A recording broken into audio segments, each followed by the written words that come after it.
വീട്ടിലിരുന്നു കൊണ്ട് തന്നെ ഈ 5 കാര്യങ്ങളിൽ ഏതെങ്കിലും ഒന്ന് പ്രോപ്പറായിട്ട് നിങ്ങൾ ചെയ്യുകയാണെങ്കിൽ നിങ്ങളുടെ യൂട്രസിനെ ഫുള്ളായിട്ട് ക്ലീൻ ആക്കുന്നതിനും അണ്ടം ക്വാളിറ്റിയോട് വളരാൻ വേണ്ടിയിട്ടുള്ളൊരു സപ്പോർട്ടും എൻഡോമെട്രിയൽ ലൈനിങ് കൃത്യമായിട്ട് ഗ്രോ ആകുന്നതിനുള്ള ഒരു സപ്പോർട്ടും ഇതെല്ലാം കൂടി ചേർന്ന് കഴിഞ്ഞാൽ ഫാസ്റ്റായിട്ട് പ്രഗ്നൻസി കിട്ടുന്നതിന് വേണ്ടിയിട്ടും നിങ്ങളെ സഹായിക്കും.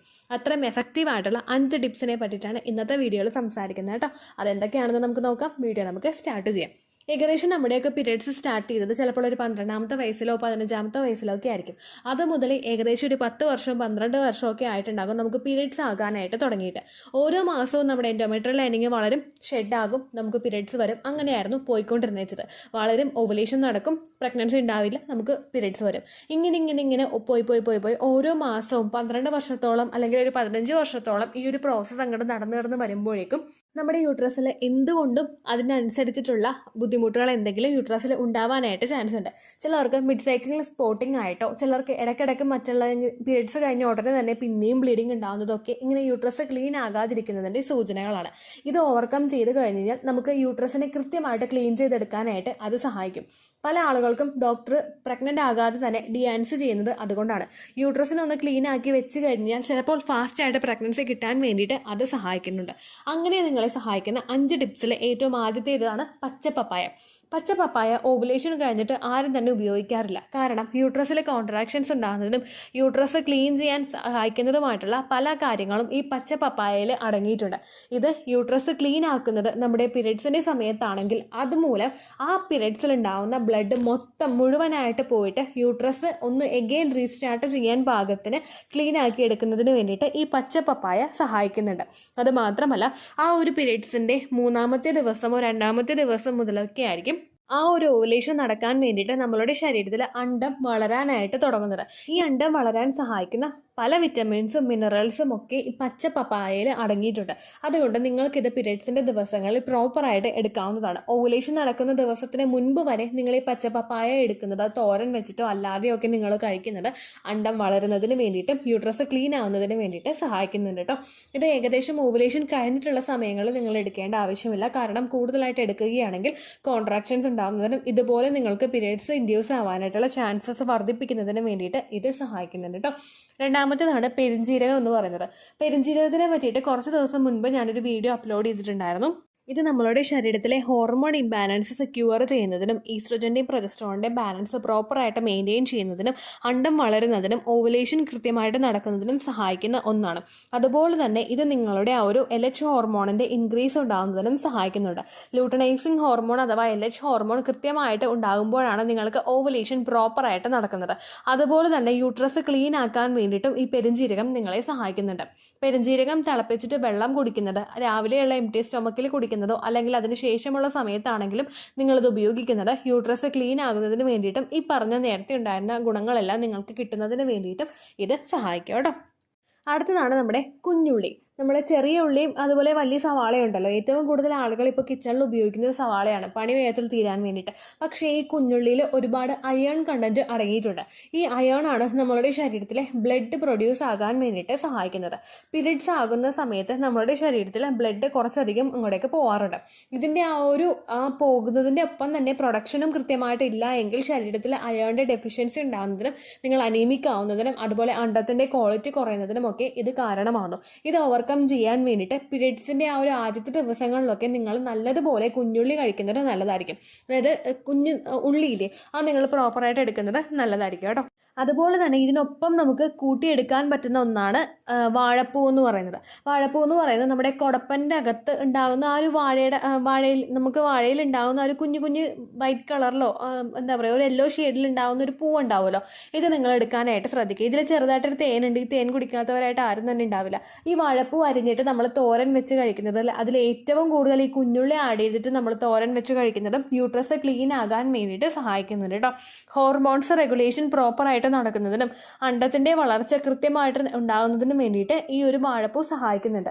PCOD ഉള്ള ആളുകൾക്കൊക്കെ കണ്ണും പൂട്ടി ഇത് ഉപയോഗിക്കാവുന്നതാണ്. കാരണം PCOD ഉള്ള പലർക്കും ഉണ്ടാകുന്ന ബുദ്ധിമുട്ടാണ് അണ്ടം പ്രോപ്പറായിട്ട് വളരില്ല, വളരുന്ന അണ്ടം പൊട്ടില്ല, ഡിമിനിഷായി അണ്ടം പോവുക, അല്ലെങ്കിൽ വാനിഷ് ആയിട്ട് അണ്ടം പോകുക. അതായത് വളർച്ച എത്തി അത്ര വരെ എത്തിയിട്ട് പിന്നെ ഇഞ്ചക്ഷൻ വെക്കാൻ നോക്കുമ്പോഴേക്കും അണ്ടം കാണാത്ത അവസ്ഥ. ഇതൊക്കെ PCOD ഉള്ള പലർക്കും ഉണ്ടാകുന്ന ബുദ്ധിമുട്ടുകളാണ്. അങ്ങനെയുള്ളവർക്ക് ഈ വാഴപ്പൂ ഉപയോഗിക്കാവുന്നതാണ് കേട്ടോ. അതുപോലെ അടുത്ത ബെനിഫിറ്റ് എന്ന് പറയുന്നത് യൂട്രസ് ഹെൽത്തി ആക്കി ഇത് മുൻപോട്ടേക്ക് കൊണ്ടുപോകുന്നു. എൻഡോമെട്രിയൽ ലൈനിങ് പ്രോപ്പറായിട്ട് ഷെഡ് ആവാതെ വന്നാലോ എൻഡോമെട്രിയൽ ലൈനിങ്ങിലോട്ടുള്ള ബ്ലഡ് സർക്കുലേഷൻ കുറഞ്ഞു പോയി കഴിഞ്ഞാലും നമ്മുടെ യൂട്രസിന് കൃത്യമായിട്ട് അവിടെ വർക്ക് ചെയ്യാൻ പറ്റാതെ വരുന്നു. അതൊക്കെ ഓവർകം ചെയ്യാൻ വേണ്ടിയിട്ട് ഇത് ഉപയോഗിക്കുന്നത് നിങ്ങളെ സഹായിക്കുന്നു. അതുപോലെ തന്നെ മെൻസ്ട്രേഷൻ്റെ ഫ്ലോ റെഗുലർ ആക്കുന്നതിനും ഇത് സഹായിക്കുന്നുണ്ട്. പല ആളുകൾക്കും പീരിയഡ്സിൻ്റെ ഒന്നാമത്തെ ദിവസമോ അല്ലെങ്കിൽ പിറ്റേ ദിവസത്തിൻ്റെ ഒരു പകുതി ദിവസമൊക്കെ വെച്ചിട്ട് ഫ്ലോ നിൽക്കാറുണ്ട്. അങ്ങനെയുള്ള ആളുകൾ ഫ്ലോ നിന്നല്ലോ എന്ന് വിചാരിച്ചിട്ടിരിക്കുന്നതല്ലാതെ അതെന്തുകൊണ്ടാണ് നിൽക്കുന്നതെന്ന് ചിലപ്പോൾ ആലോചിക്കുന്നുണ്ടാവില്ല. ജോലിക്ക് പോകുന്ന ആളുകൾക്കൊക്കെ എങ്ങനെയെങ്കിലും പീരിയഡ്സ് ഒന്ന് നിന്ന് കഴിഞ്ഞാൽ അത്രയും കംഫർട്ടബിൾ ആയിരിക്കും എന്നാണ് പലരും ചിന്തിക്കുന്നത്. പക്ഷേ പീരിയഡ്സിൻ്റെ ബ്ലീഡിങ് സഡൻ ആയിട്ട് നമുക്ക് കുറയുകയാണെങ്കിൽ അല്ലെങ്കിൽ ഉപയോഗിക്കുന്ന പാഡുകളുടെ അളവിൽ വ്യത്യാസം വരികയാണെങ്കിൽ ഇതെല്ലാം നിങ്ങൾക്ക് ചിലപ്പോൾ അയണിൻ്റെ ഡെഫിഷ്യൻസി ഉണ്ടാകുന്നതിനോ മറ്റു പല ഹോർമോണൽ ഇംബാലൻസസ് ശരീരത്തിൽ ഉണ്ടാകുന്നതിനോ ഒക്കെ സൂചനയായിരിക്കും. അങ്ങനെയുള്ള ആളുകൾക്ക് അവരുടെ ബ്ലഡിൻ്റെ പ്രൊഡക്ഷനൊക്കെ വർദ്ധിക്കുന്നതിനും മെൻസ്ട്രൽ ഫ്ലോ റെഗുലേറ്റ് ചെയ്യുന്നതിനും, അതായത് പ്രോപ്പറായിട്ട് പോകേണ്ട അത്രയും ബ്ലഡ് പോകാൻ വേണ്ടിയിട്ട് ശരീരത്തിനെ പാകപ്പെടുത്തി എടുക്കുന്നതിന് വേണ്ടിയിട്ട് ഇത് സഹായിക്കുന്നു. അങ്ങനെയുള്ള ആളുകൾ രാവിലെയോ അല്ലെങ്കിൽ ഉച്ചയ്ക്കോ നിങ്ങൾ ഉണ്ടാക്കുന്ന കറികളുടെ കൂടെയൊക്കെ ഇത് കൂടുതലായിട്ടും ആഡ് ചെയ്യാനായിട്ട് ശ്രദ്ധിക്കുക. നിങ്ങൾ ഇത്തരത്തിലുള്ള ന്യൂട്രിയൻ്റ് ആയിട്ടുള്ള ഭക്ഷണങ്ങൾ എടുക്കുമ്പോഴേക്കും ചോറിൻ്റെ അളവ് കുറച്ചിട്ട് നിങ്ങൾ ഈ കറി വാഴപ്പൂവൊക്കെ പ്രിപ്പയർ ചെയ്യുന്നുണ്ടെങ്കിൽ അതിൻ്റെ ആ കറിയുടെ അളവ് നിങ്ങൾ കൂട്ടാനായിട്ട് ശ്രദ്ധിക്കുക കേട്ടോ. ഓവുലേഷൻ നടക്കുന്നതിന് മുൻപായിട്ടുള്ള സമയങ്ങളിലൊക്കെ നിങ്ങൾ മസ്റ്റായിട്ട് ഇത് എടുക്കാനായിട്ട് ശ്രദ്ധിക്കുക. കാരണം അത്രത്തോളം അണ്ടം വളരാൻ വേണ്ടിയിട്ട്, ക്വാളിറ്റിയോട് കൂടിയിട്ട് അണ്ടം വളരാൻ വേണ്ടിയിട്ട് ഇത് സഹായിക്കും കേട്ടോ. വീട്ടിൽ ഇതുപോലെയുള്ള വാഴയൊക്കെ ഉള്ളവർക്ക് കുടപ്പനൊക്കെ ഉപയോഗിക്കാനായിട്ട് നല്ലതായിരിക്കും. അതല്ലാത്തവർ മാർക്കറ്റിൽ നിന്ന് ഡയറക്റ്റായിട്ട് മേടിച്ച് നല്ലതുപോലെ വാഷ് ചെയ്തിട്ട് നിങ്ങൾ ഉപയോഗിക്കുക. വാഴപ്പൂ തോരൻ വെച്ചിട്ട് കഴിക്കുന്നതിനെ പറ്റിയിട്ട് ഒരുപാട് വീഡിയോസ് നമ്മുടെ യൂട്യൂബിൽ പല യൂട്യൂബ് ചാനലിൽ കൊടുത്തിട്ടുണ്ട്. അത് നിങ്ങൾ ജസ്റ്റ് ഒന്ന് സെർച്ച് ചെയ്ത് നോക്കുക. അതിനനുസരിച്ചുള്ള രീതിക്ക് നിങ്ങൾ തോരൻ വെച്ചിട്ട് കഴിക്കുന്നത് നിങ്ങൾക്ക് നല്ലതായിരിക്കും കേട്ടോ. അടുത്തതാണ് നമ്മുടെ ചാനലിലെ ഏറ്റവും ഫേമസ് ആയിട്ടുള്ള ടിപ്പ്, ഇഞ്ചിയും ഗ്രാമ്പൂകളും ഉപയോഗിച്ചിട്ട് പ്രഗ്നൻ്റ് ആയവരുടെ എണ്ണം ശരിക്കും എൻ്റെ കയ്യിൽ നിന്ന് വരെയും പോയി. അത്രയധികം ആളുകളാണ് ഇഞ്ചിയും ഗ്രാമ്പൂകളും ഉപയോഗിച്ചിട്ട് പ്രഗ്നൻ്റ് ആവുന്നത്. ഇഞ്ചി ഇത്രമാത്രം മാജിക് ആണോ എന്ന് ചോദിച്ചു കഴിഞ്ഞാൽ തീർച്ചയായിട്ടും ഇഞ്ചി ഭയങ്കര ഒരു മാജിക്കാണ്. ഇഞ്ചി നമ്മൾ പീരിയഡ്സിൻ്റെ ദിവസങ്ങളിൽ എടുക്കുന്നത് പീരിയഡ്സിൻ്റെ 5 ദിവസം മാത്രം. ഞാൻ ഈ പറഞ്ഞ ഓരോ ടിപ്പും ഇതിന് മുമ്പ് പറഞ്ഞ നമ്മുടെ പെരുംജീരകമായാലും പച്ചപ്പപ്പായ ആയാലും കുഞ്ഞുള്ളി ആയാലും വാഴപ്പൂ ആയാലും നിങ്ങൾക്ക് ഏകദേശം ഓവുലേഷൻ വരെയൊക്കെ എടുക്കാം. അതുകൊണ്ട് ഗുണമേ നിങ്ങൾക്കുള്ളൂ. പക്ഷേ ഇഞ്ചി എന്ന് പറയുന്നത് മെയിനായിട്ട് ഇത് ഫോക്കസ് ചെയ്യുന്നത് നമ്മുടെ യൂട്രസ് ക്ലീൻ ആക്കാൻ വേണ്ടിയിട്ടാണ്. ഇത് ഉപയോഗിക്കുമ്പോഴേക്കും ഇഞ്ചി ചതച്ചിട്ടുള്ള വെള്ളം നിങ്ങൾ കുടിക്കുമ്പോൾ, പീരിയഡ്സിൻ്റെ സമയത്ത് കുടിക്കുമ്പോൾ യൂട്രസ് കംപ്ലീറ്റ് ആയിട്ട് ക്ലീൻ ആയിട്ട് എത്രത്തോളം ബ്ലഡ് ആ സമയത്തെ പ്രഗ്നൻസി ആകാൻ വേണ്ടിയിട്ട് ആ ശരീരത്തിൽ ഉണ്ടായോ അത്രയും പ്രോപ്പറായിട്ട് പുറത്തേക്ക് പോകുന്നതിന് വേണ്ടിയിട്ട് ഇഞ്ചി ഉപയോഗിക്കുന്നത് നിങ്ങളെ സഹായിക്കുന്നു.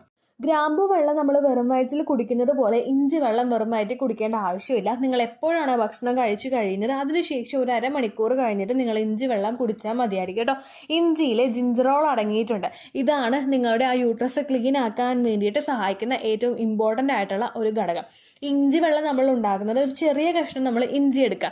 ഇപ്പോൾ നമ്മുടെ ഒരു കയ്യിൽ ഒരു കുഞ്ഞു ഭാഗത്തിന് അത്രയും ഒരു പകുതി നിങ്ങൾ ഇഞ്ചി എടുക്കുക. അത് നല്ലതുപോലെ ചതയ്ക്കുക. ചതച്ചതിന് ശേഷം വെള്ളത്തിലിട്ടിട്ട് ഒരു ഗ്ലാസ് വെള്ളം നിങ്ങൾ എടുക്കുന്നുണ്ടെങ്കിൽ അതെടുത്ത് ലോ ഫ്ലെയിമിലിട്ട് നിങ്ങൾ നല്ലതുപോലെ ബോയിൽ ചെയ്തെടുക്കുക. ഹൈ ഫ്ലെയിമിലിട്ട് കഴിഞ്ഞാൽ പെട്ടെന്ന് വെള്ളം വറ്റിപ്പോവും, അതിൻ്റെ സത്ത് മൊത്തം കിട്ടില്ല. പക്ഷേ ലോ ഫ്ലെയിമിലിടുമ്പോഴേക്കും അത് കിടന്ന് അങ്ങോട്ട് തിളക്കും.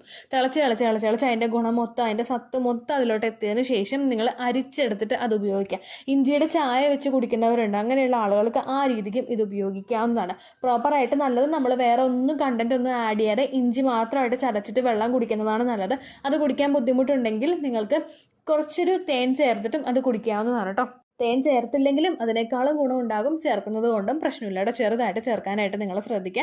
രാവിലെ ഒരിക്കലും നിങ്ങൾ വെറും വയറ്റിൽ കുടിക്കരുത്. ബാക്കി വെറും വയറ്റിലല്ലാതെ ഏത് സമയത്ത് വേണമെങ്കിലും നിങ്ങളത് ഉപയോഗിക്കാം. പീരിയഡ്സിൻ്റെ ബ്ലീഡിംഗ് ഉള്ള എക്സസ് ആയിട്ടുള്ള ബ്ലീഡിംഗ് ഉള്ള പീരിയഡ്സിൻ്റെ സെക്കൻഡ് ഡേ ഒക്കെ ആയിരിക്കും പലർക്കും ബ്ലീഡിങ് സ്റ്റാർട്ട് ചെയ്യുന്നത്. ഈ സെക്കൻഡ് ഡേ മുതൽ 5 ദിവസം വരെ മാത്രം നിങ്ങൾ ഉപയോഗിച്ചാൽ മതി. ബ്ലീഡിങ് എപ്പോൾ നിൽക്കുന്നോ ആ ദിവസം മുതൽ നിങ്ങളത് ഉപയോഗിക്കേണ്ട ആവശ്യമില്ല കേട്ടോ. ഒരുപാട് പേര് സംശയം ചോദിക്കുന്നത്, ഒരുപാട് പേര് തെറ്റായിട്ട് ചെയ്യുന്നതുമായിട്ടുള്ളൊരു കാര്യമാണ് ഓവുലേഷൻ വരെയൊക്കെ ഇഞ്ചി വെള്ളം കുടിക്കുന്നത്. അങ്ങനെ നിങ്ങൾ ചെയ്യേണ്ട ആവശ്യമില്ല. ഓവുലേഷൻ കഴിഞ്ഞിട്ട് കൂടുതലായിട്ട് ഇഞ്ചി വെള്ളം കുടിച്ചു കഴിഞ്ഞാൽ അത് പീരിയഡ്സ് ഇൻഡ്യൂസ് ചെയ്യാനായിട്ടും കാരണമാകുന്നു. അതുകൊണ്ട് ആ മിസ്റ്റേക്ക് ചെയ്യാതിരിക്കുക കേട്ടോ. അപ്പോൾ ഇത്രയേ ഉള്ളൂ വീഡിയോ. ഈ 5 കാര്യങ്ങളിൽ ഏതെങ്കിലും ഒന്ന്, ഏതാണോ നിങ്ങൾക്ക് ഏറ്റവും എഫക്റ്റീവായിട്ട് ചെയ്യാൻ കഴിയുന്നത് അത് നിങ്ങൾ ചെയ്യാനായിട്ട് ശ്രദ്ധിക്കുക കേട്ടോ. എന്തെങ്കിലും സംശയം ഉണ്ടെങ്കിൽ നിങ്ങൾ കമൻസിൽ ചോദിക്കുക. പണ്ടത്തെ വീഡിയോയ്ക്ക് കമൻസ് ഇടുന്നവർക്ക് റിപ്ലൈ ലഭിക്കുന്നില്ലെങ്കിൽ ലേറ്റസ്റ്റ് ആയിട്ട് ഞാൻ ഏത് വീഡിയോ ആണ് അപ്ലോഡ് ചെയ്യുന്നത് ദയവായി ആ വീഡിയോയുടെ താഴെ കമൻറ്റ് ഒന്ന് കോപ്പി പേസ്റ്റ് ചെയ്യാനായിട്ട് ശ്രദ്ധിക്കുക കേട്ടോ.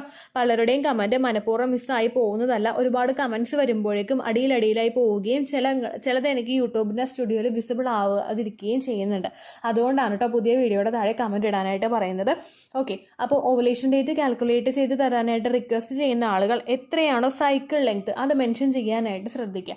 സൈക്കിൾ ലെങ്ത് എന്നതുകൊണ്ട് ഉദ്ദേശിച്ചത് ഓരോ മാസവും എത്ര ദിവസം കൂടുമ്പോഴാണോ ബ്ലീഡിങ് വരുന്നത് അതാണ് കേട്ടോ സൈക്കിൾ ലെങ്ത്. കഴിഞ്ഞ മാസം നിങ്ങൾക്കൊരു 4-ാം തീയതിയാണ് ബ്ലീഡിങ് വന്നതെങ്കിൽ ഈ മാസവും 4-ാം തീയതിയാണ് ബ്ലീഡിങ് വന്നതെങ്കിൽ കഴിഞ്ഞ മാസം 4-ാം തീയതി മുതൽ ഈ മാസം 4-ാം തീയതി വരെ എത്ര ദിവസമുണ്ടോ അത് എണ്ണി പറയുന്നതാണ് സൈക്കിൾ ലെങ്ത് കേട്ടോ. ഇതിൽ ബ്ലീഡിങ് തുടങ്ങിയ ദിവസത്തിനെയാണ് നിങ്ങൾ ഡേ 1 ആയിട്ട് എടുക്കേണ്ടത്. ബ്ലീഡിങ് അല്ലാതെ ചെറിയ ചെറിയ സ്പോട്ടിംഗ് ഉണ്ടായ ദിവസത്തെ നിങ്ങൾ കൺസിഡർ ചെയ്യേണ്ട ആവശ്യമില്ല കേട്ടോ. അപ്പോൾ ഇത്രയേ ഉള്ളൂ വീഡിയോ. അടുത്തൊരു യൂസ്ഫുൾ വീഡിയോ ആയിട്ട് നമുക്ക് വീണ്ടും കാണാം. ബൈ.